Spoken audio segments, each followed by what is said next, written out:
بسم اللہ الرحمن الرحیم۔ السلام علیکم۔ سورۃ البقرہ، رکوع نمبر 22۔ ترجمہ۔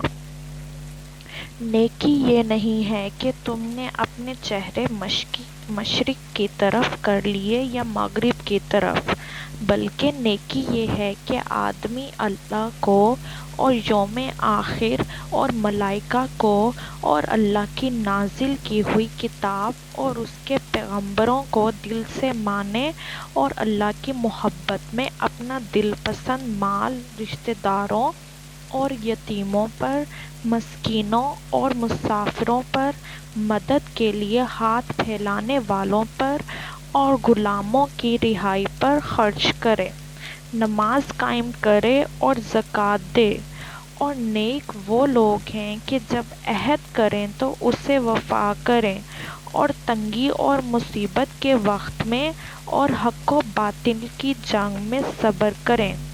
یہ ہیں راست باز لوگ اور یہی لوگ متقی ہیں۔ اے لوگو جو ایمان لائے ہو، تمہارے لیے قتل کے مقدموں میں قصاص کا حکم دیا گیا ہے۔ آزاد آدمی نے قتل کیا ہو تو اس آزاد ہی سے بدلہ لیا جائے، غلام قاتل ہو تو وہ غلام ہی قتل کیا جائے، اور عورت اس جرم کی مرتکب ہو تو اس عورت ہی سے قصاص لیا جائے۔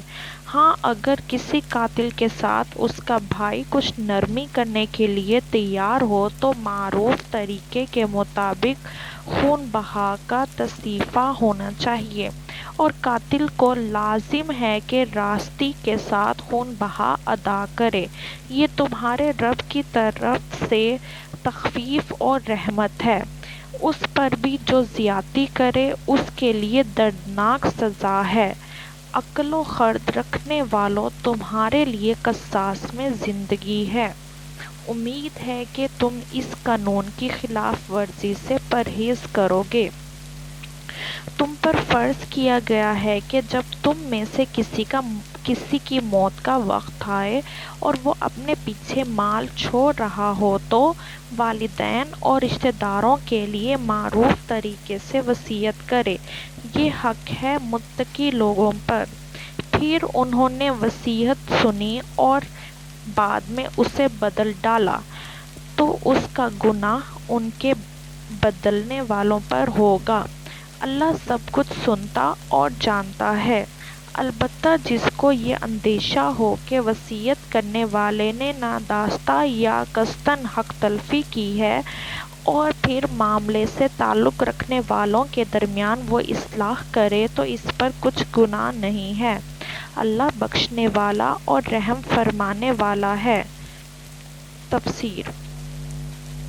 مشرق اور مغرب کی طرف منہ کرنے کو تو محض بطور تمثیل بیان کیا گیا ہے، دراصل مقصود یہ ذہن نشین کرنا ہے کہ مذہب کی چند ظاہری رسموں کو ادا کر دینا اور صرف ضابطے کی خانہ پوری کے طور پر چند مقرر مذہبی اعمال انجام دینا اور تقویٰ کی چند معروف شکلوں کا مظاہرہ کر دینا وہ حقیقی نیکی نہیں ہے جو اللہ کے ہاں وزن اور قدر رکھتی ہے۔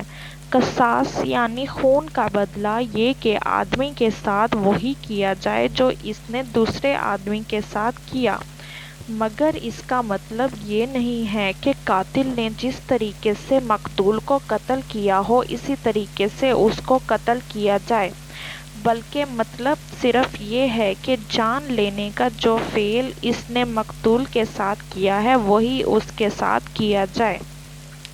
جاہلیت کے زمانے میں لوگوں کا طریقہ یہ تھا کہ ایک قوم یا قبیلے کے لوگ اپنے مقتول کے خون کو جتنا قیمتی سمجھتے تھے اتنا ہی قیمت کا خون اس خاندان یا قبیلے یا قوم سے لینا چاہتے تھے جس کے آدمی نے اسے مارا ہو۔ محض مقتول کے بدلے میں قاتل کی جان لے لینے سے ان کا دل ٹھنڈا نہ ہوتا تھا، وہ اپنے ایک آدمی کا بدلہ بیسوں اور سینکڑوں سے لینا چاہتے تھے۔ ان کا کوئی معزز آدمی اگر دوسرے گروہ کے کسی چھوٹے آدمی کے ہاتھوں مارا گیا ہو تو وہ اصلی قاتل کے قتل کو کافی نہیں سمجھتے تھے، بلکہ ان کی خواہش یہ ہوتی تھی کہ قاتل کے قبیلے کا بھی کوئی ویسا ہی معزز آدمی مارا جائے یا اس کے کئی آدمی ان کے مقتول پر سے صدقے کیے جائیں۔ برعکس اس کے اگر مقتول ان کی نگاہ میں کوئی ادنیٰ درجے کا شخص ہو اور قاتل کوئی زیادہ قدر و عزت رکھنے والا شخص ہوتا تو وہ اس بات کو گوارا نہ کرتے تھے کہ مقتول کے بدلے میں قاتل کی جان لی جائے، اور یہ حالت کچھ قدیم جاہلیت ہی میں نہ تھی۔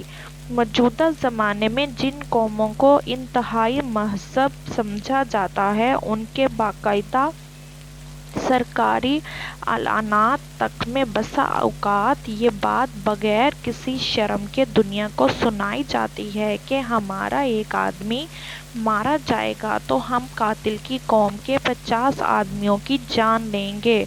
اگر یہ خبریں ہمارے کان سنتے ہیں کہ ایک آدمی کے قتل پر مغلوب قوم کے اتنے یرغمال گولی سے اڑائے گئے، ایک مہذب قوم نے اسی 20ویں صدی میں اپنے ایک فرد سلیسٹیک کے قتل کا بدلہ پوری مصری قوم سے لے کر چھوڑا، دوسری طرف ان نام نہاد مہذب قوموں کی باضابطہ عدالتوں تک کا یہ طرز عمل رہا ہے کہ اگر قاتل حاکم قوم کا فرد ہو اور مقتول کا تعلق محکوم قوم سے ہو تو ان کے جج قصاص کا فیصلہ کرنے سے گریز کرتے ہیں۔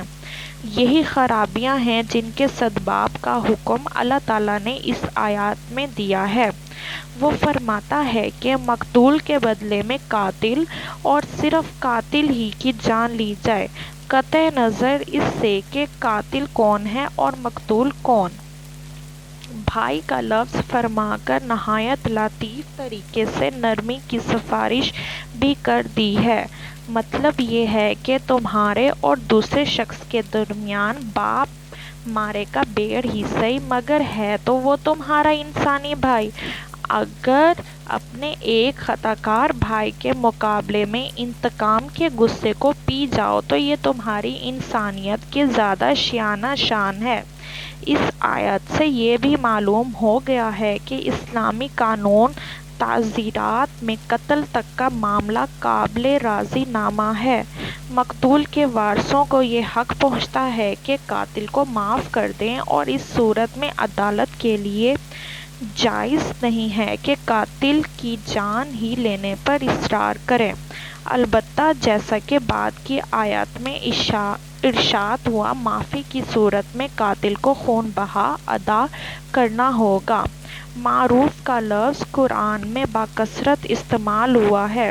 اس سے مراد وہ صحیح طریق کار ہے جس سے بالعلوم انسان واقف ہوتے ہیں، جس کے متعلق ہر وہ شخص جس کا کوئی ذاتی مفاد کسی خاص پہلو سے وابستہ نہ ہو، یہ بول اٹھے کہ بے شک حق اور انصاف یہی ہے اور یہی مناسب طریق عمل ہے۔ مثلاً یہ کہ مقتول کا وارث خون بہا وصول کر لینے کے بعد پھر انتقام لینے کی کوشش کرے، یا قاتل خون بہا ادا کرنے میں ٹال مٹول کرے اور مقتول کے وارث نے جو احسان اس کے ساتھ کیا ہے اس کا بدلہ احسان فراموشی سے دے، یہ ایک دوسری جاہلیت کی تردید ہے جو پہلے بھی بہت سے دماغوں میں موجود تھی اور آج بھی بکثرت پائی جاتی ہے۔ جس طرح اہل جاہلیت کا ایک گروہ انتقام کے پہلو میں افراط کی طرف چلا گیا، اسی طرح ایک دوسرا گروہ عفو کے پہلو میں تفریط کی طرف گیا ہے، اور اس نے سزائے موت کے خلاف اتنی تبلیغ کی ہے کہ بہت سے لوگ اس کو ایک نفرت انگیز چیز سمجھنے لگے ہیں، اور دنیا کے متعدد ملکوں نے اسے بالکل منسوخ کر دیا ہے۔ قرآن اس کو ایک نفرت انگیز چیز سمجھنے لگے ہیں۔ قرآن اسی پر اہل عقل کو مخاطب کر کے تنبیہ کرتا ہے کہ قصاص میں سوسائٹی کی زندگی ہے۔ جو سوسائٹی انسانی جان کا احترام نہ کرنے والوں کی جان کو محترم ٹھہراتی ہے، وہ دراصل اپنی آستین میں سانپ پالتی ہے۔ تم ایک قاتل کی جان بچا کر بہت سے بے گناہ انسانوں کی جانیں خطرے میں ڈالتے ہو۔ یہ حکم اس زمانے میں دیا گیا تھا جبکہ وراثت کی تقسیم کے لیے ابھی کوئی قانون مقرر نہیں ہوا تھا۔ اس وقت ہر شخص پر لازم کیا گیا کہ وہ اپنے وارثوں کے ذریعے بذریعہ وصیت مقرر کر دیا جائے تاکہ اس کے مرنے کے بعد نہ تو خاندان میں جھگڑے ہوں اور نہ کسی کی حق تلفی کی جائے۔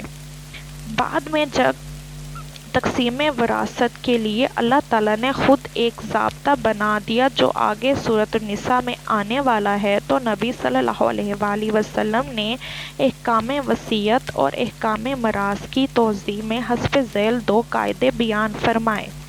ایک یہ ہے کہ اب کوئی شخص کسی وارث کے حق میں وصیت نہیں کر سکتا، یعنی جن رشتہ داروں کے حق میں قرآن میں مقرر کر دیے گئے ہیں ان کے حصوں میں نہ تو وصیت کے ذریعے سے کوئی کمی یا بیشی کی جا سکتی ہے، نہ کسی وارث کو میراث سے محروم کیا جا سکتا ہے، اور نہ کسی وارث کو اس کے قانونی حق کے علاوہ کوئی اور چیز بذریعہ وصیت دی جا سکتی ہے۔